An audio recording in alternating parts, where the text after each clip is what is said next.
आप कहोगे तो आपके चरण की हम शुल्क रज बनकर रहेंगे। इस संसार में शस्त्र से ही मारना नहीं कहा जाता। आपने शस्त्र से नहीं, अपनी आंखों के बाणों से हमें मारा है। आपने हमें अपनी आंखों के, अपनी नजर से हमें मारा है। आप आ जाओ ना, आप जैसा कहोगे वैसा हम करेंगे। आपके बिना रहा नहीं जाता, हम आपके बिना मर जाएंगे, हम आपके बिना मर जाएंगे, हम आपके बिना नहीं रह सकते, हम मर जाएंगे। एक गोपी भगवान को प्रार्थना करे, बाद में कहती है हम आपके बिना नहीं रह सकते, हम मर जाएंगे। आंखों से प्रार्थना, हृदय से प्रार्थना करती है। आंखों से पानी बह रहा है, आंखों से पानी बह रहा है। एक गोपी भगवान को कह रही है, यदि कृष्ण आपको यूं ही छोड़कर हमें जाना ही था, तो हमारा हाथ थामा ही क्यों आपने? क्यों पकड़ा आपने हाथ? क्यों? यूं ही बीच रास्ते में यदि छोड़ ही देना था, तो पहले से ही पकड़े क्यों रखा हमें? मर जाने देते। इस ब्रज में ढेर सारे राक्षस आए थे। गोपी भगवान को कह रही है, सुजलाप्य याद व्याल राक्षसा वर्ष मारुता वैद्युतानला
यूं ही बीच रास्ते में छोड़कर ही जाना था, तो हे कृष्ण आपने हमें पकड़ा ही क्यों? मर जाने देते। कालिंदी के उस जल में आया हुआ जो काली नाग, उसका विष था, उस विष युक्त जल को पीकर मर जाते हम। अघासुर, धेनुकासुर, बकासुर, कितने ढेर सारे यहां पर ब्रजमंडल में असुर आए, राक्षस आए, उन सभी से हमें क्यों बचाया? अरे उस आंधी में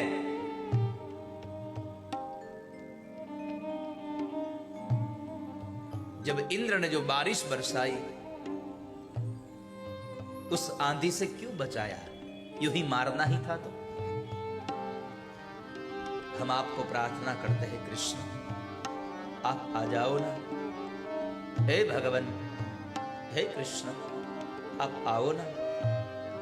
आपके बिना रहा नहीं जाता, हम आपके बिना जी नहीं पाएंगे, हम आपकी गोपियां हैं। आप नहीं आओगे तो हम मर जाएंगे। एक गोपी भगवान को कहती है, यदि आप नहीं आओगे ना तो इस संसार को हम बता देंगे कृष्ण, हम सबको दिखा देंगे, हम सबको पता करेंगे, आप आ जाओ। भगवान कृष्ण कहते हैं, अरे अरे गोपिया, ये कौन सी भाव है आपकी? पहले कह रही हो कि हम आपके दास हैं, और अब मैं आप बता रही हो, मुझे धमकी दे रही हो। मुझे डरा रही हो। और यदि आप इस संसार के लोगों को बताना ही चाहती हो तो क्या बता दोगे, क्या बताओगे आप? तब गोपी कह रही है कि यदि आप नहीं आओगे ना तो इस संसार को हम बता देंगे। नखलु गोपिका नंदनो भवान अखिल देहि नाम अंतरात्म ध्रुव। विघ्न साक्षितो विश्वभूतये सखवो सात्वतांकुले।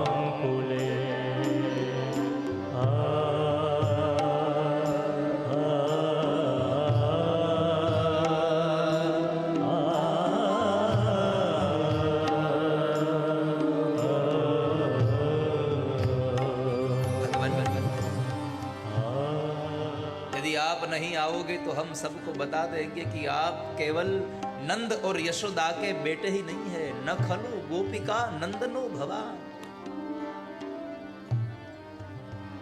आप केवल गोपियों के कृष्ण नहीं हो, राधा के श्याम नहीं हो, मीरा के माधव नहीं हो। यदि आप नहीं आओगे तो संसार के लोगों को हम बता देंगे कि आप भगवान हो। इस संसार में जितने भी जीव है उन सभी जीवों के आप अंतरात्म दृक है, आप प्राण हो। भगवान आप आ जाओ ना, हम आपसे प्रार्थना करते हैं, आपके बिना रहा नहीं जाता, हम मर जाएंगे, हम मर जाएंगे। तब भगवान ने प्रश्न कर दिया, आप कह रही हो मर जाएंगे मर जाएंगे मर जाएंगे, लेकिन कोई मर क्यों नहीं जाती? अभी तक क्यों जी रही हो? देखो ये भगवान कृष्ण की ये लीला, अभी तक क्यों जी रही हो? आप में से कोई एक भी मर नहीं गया मेरे बिना, क्यों जी रही हो? अब सुनो, 19 श्लोकों में लिखा हुआ ये गोपी गीत भगवान को कहां विवश कर देता है।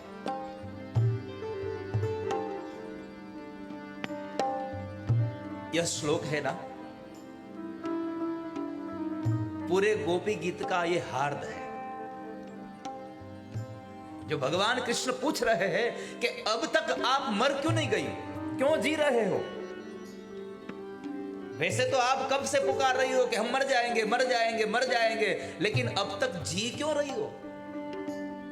मेरे बिना मर ही जाना है तो मर जाओ। तब एक गोपी भगवान को कह रही है, कृष्ण सुनो, आपके बिना हम नहीं रह पाते, वो सच है, मर ही जाते, लेकिन अभी तक जो जिंदा है उसका एक ही कारण है। कौन सा कारण?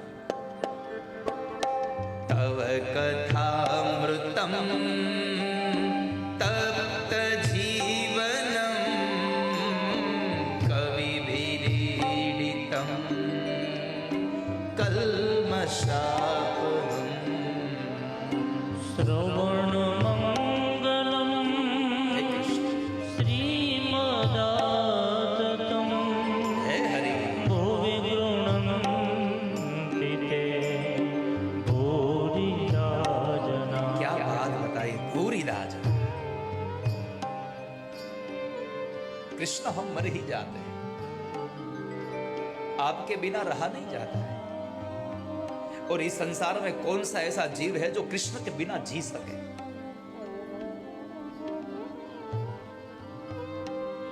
कृष्ण को देखे वो भी मर गया और कृष्ण को नहीं देखे वो भी मर गया।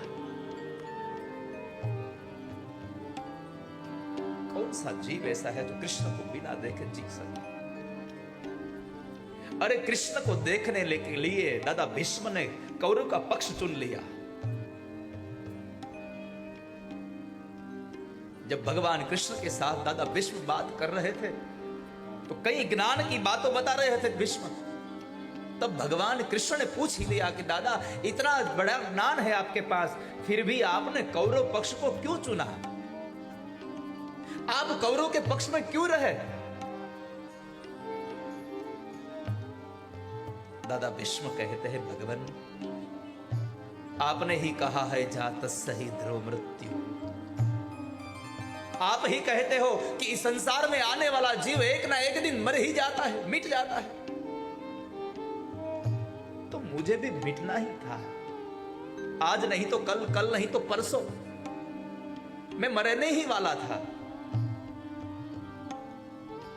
तो मैंने कौरव का पक्ष इसलिए चुना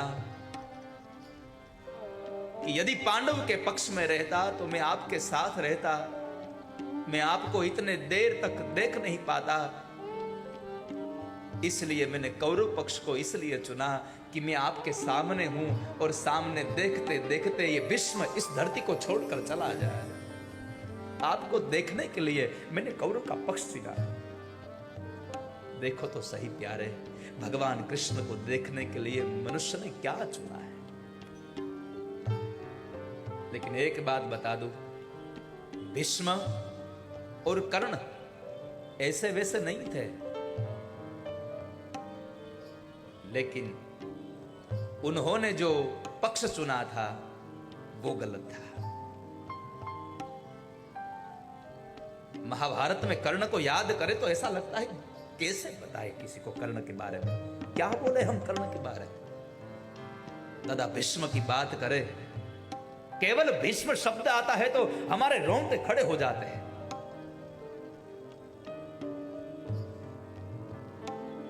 भीष्म का वर्णन कैसे किया जाए।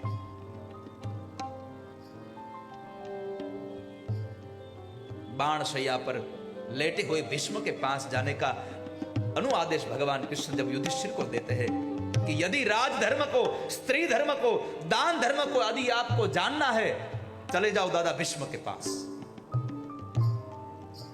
जहां भगवान कृष्ण भीष्म के पास ज्ञान लेने के लिए किसी राजवी को भेजते हो, इस भीष्म में कैसे अज्ञान होगा।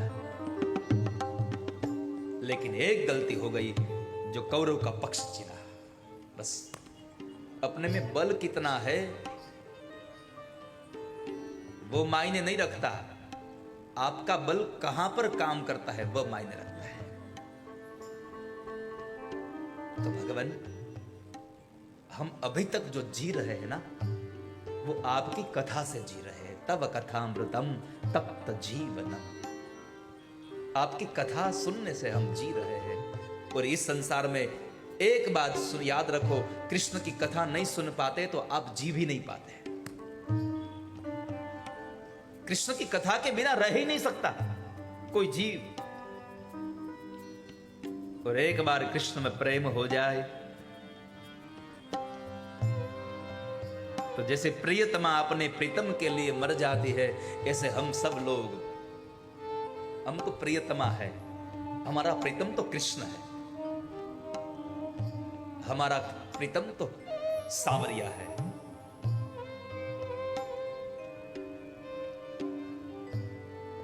અને આ દુનિયામાં જેવા તેવાની હારે લગ્ન કરીને કરવું શું? એવા વરને વરીને શું કરું જે આજ જીવે ને કાલ મરી જાય।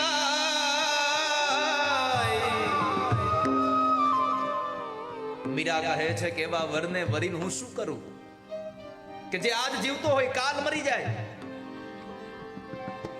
હું વરુ સુંદર શામને मारो चुडलो यमर थई जाय।